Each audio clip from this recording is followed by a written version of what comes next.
Good morning student. आज हम आपके अनिवार्य हिंदी 3 नीति के दोहे जो कि रहीम दास द्वारा रचित हैं पढ़ेंगे। इन दोहों में परोपकार, सज्जनता, स्वाभिमान, पर दुखकारता, सत्संगति, लोक व्यवहार आदि का सुंदर समावेश किया गया है। इस प्रकार पाठ में संकलित दोहों में प्रेरणादायी भावों की अभिव्यक्ति भी हुई है। नीति के दोहे कि रहीमन देखी बड़ेन को, लघु न कीजिए डारी, जहाँ काम आवे सुई कहा करे तलवारी। तलवारी माने तलवार, लघु माने छोटा। प्रस्तुत दोहा कवि रहीम द्वारा रचित नीति के दोहे शीर्षक से लिया गया है। इसमें बड़ों के साथ ही छोटों के प्रति उचित व्यवहार करने का भाव व्यक्त हुआ है।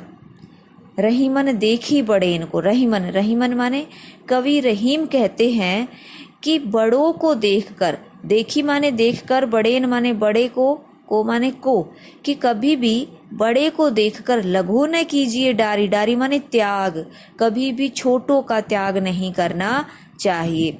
अर्थात जब बड़ी वस्तु मिल जाए तो कभी भी छोटी वस्तु को अनुपयोगी समझकर उसका त्याग नहीं करना चाहिए, उसको फेंकना नहीं चाहिए। क्योंकि जहाँ काम आवे सुई, कि जहाँ पर जिस जगह छोटी सी सुई काम आती है, कहा करे तलवारी, वहाँ पर वो इतनी बड़ी तलवार क्या काम कर सकती है। इसलिए छोटी व बड़ी वस्तु का अलग अलग महत्व होता है। एक ही साधे सब सधे, सब साधे सब मिल जाए, रहीमन मूल ही सींचिबो, फूलई फूलई अघाए। अघाए माने तृप्त होना, साधे माने साधने से, साधना करने से, भक्ति करने से, मूल ही माने जड़ को, सींचिबो माने सींचने से। इस पद में कवि ने एक ही आराध्य की साधना करने और उसकी भक्ति करने का परामर्श दिया है। कवि रहीम कहते हैं एक ही साधे, कि एक को ही साधने से, एक ही साधे माने एक को ही साधने से, अर्थात एक ही देव की भक्ति करने से सब सधे, सारे कार्य पूरे हो जाते हैं, सारे कार्य सध जाते हैं। सब साधे सब जाए, फिर किसी आगे कहते हैं रहीमदास जी कि जब एक ही साधे, एक को साधने से ही, एक ही देव की भक्ति करने से सारे कार्य पूरे हो जाते हैं, फिर अन्य किसी को साधने की क्या जरूरत है, अर्थात कोई जरूरत नहीं है।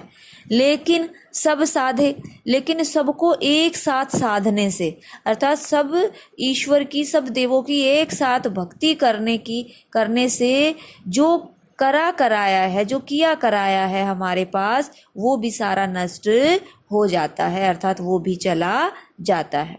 रहीमन मूल ही सींची, जैसे उदाहरण देते हुए रहीमदास जी कहते हैं जैसे मूल ही सींची बो, कि पेड़ की जड़ को सींचने से फूले फले अघाए, कि सारा वृक्ष फलने फूलने लगता है और उससे सींचने वाले की इच्छा भी पूरी हो जाती है। उसी प्रकार एक ईश्वर को ही, एक देव को ही साधना चाहिए। एक ईश्वर के साधने से ही सारे कार्य पूरे हो जाते हैं। यदि एक साथ सभी को साधा जाएगा, सभी की भक्ति की जाएगी, तो उससे मिलने वाला लाभ खत्म हो जाएगा।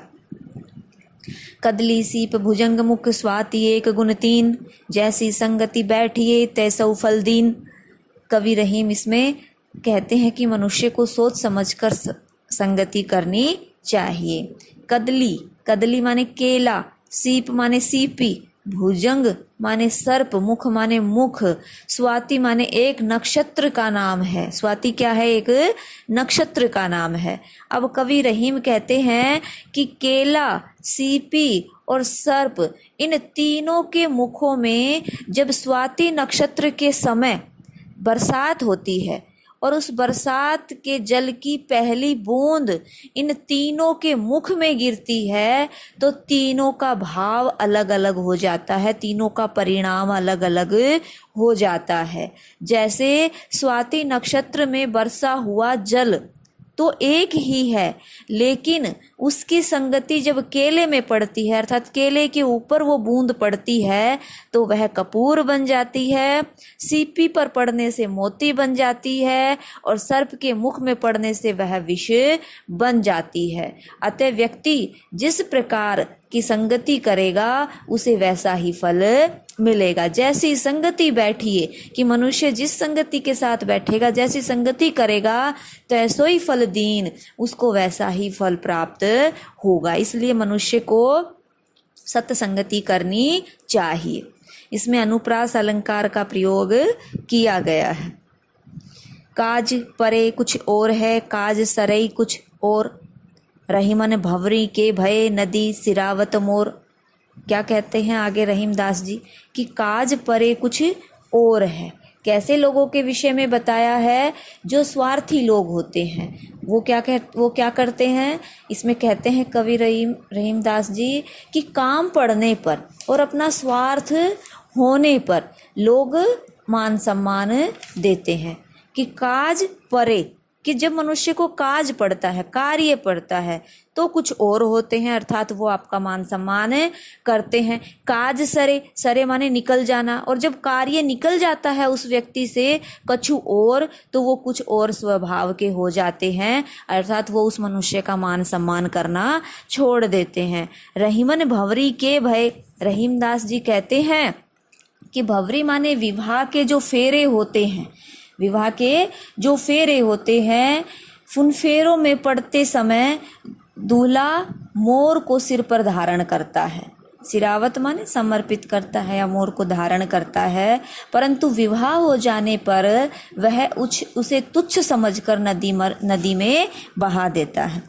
कवि रहीम फिर से क्या कहते हैं कि जो मनुष्य स्वार्थी होते हैं, जब उनका काम पड़ता है, उनको किसी कार्य की जरूरत होती है तो वह उस व्यक्ति का मान सम्मान करते हैं, काज सरे कछु और, लेकिन जब उनका काम निकल जाता है तो वह कुछ और ही तरह का व्यवहार करने लग जाते हैं। जिस प्रकार भंवरी के भय फेरों के समय जो दूल्हा होता है वह अपने सिर पर क्या रखता है? मोर के पंखों की एक मुकुट सा रखता है। जब उसके फेरे हो जाते हैं तो वह उसे नदी सिरावत, नदी में समर्पित कर देता है, नदी में बहा देता है। इसलिए चापलूस करने वाले और स्वार्थी लोगों से दूर रहने का परामर्श रहीमदास जी ने दिया है। इसमें यमक अलंकार का प्रयोग हुआ है। जो रहीम उत्तम प्रकृति का करी सकत कुसंग, और चंदन विष व्यापत नहीं लपटे रहत भुजंग। इसमें उत्तम स्वभाव वाले लोगों की विशेषता बताई है।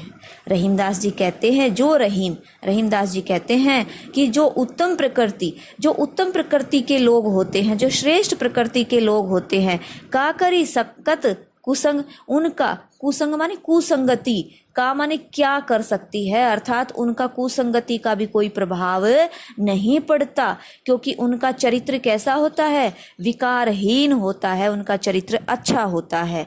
जैसे चंदन विष व्यापत नहीं, कि जैसे चंदन के वृक्षों पर लपटे रहत भुजंग, क्या लिपटे रहते हैं? सांप लिपटे रहते हैं, लेकिन उन पर सांपों के जहर का कोई भी असर नहीं पड़ता। उसी प्रकार से जो उत्तम प्रकृति के व्यक्ति होते हैं, जो साधु व्यक्ति होते हैं, उन पे कुसंगति का कोई असर नहीं पड़ता।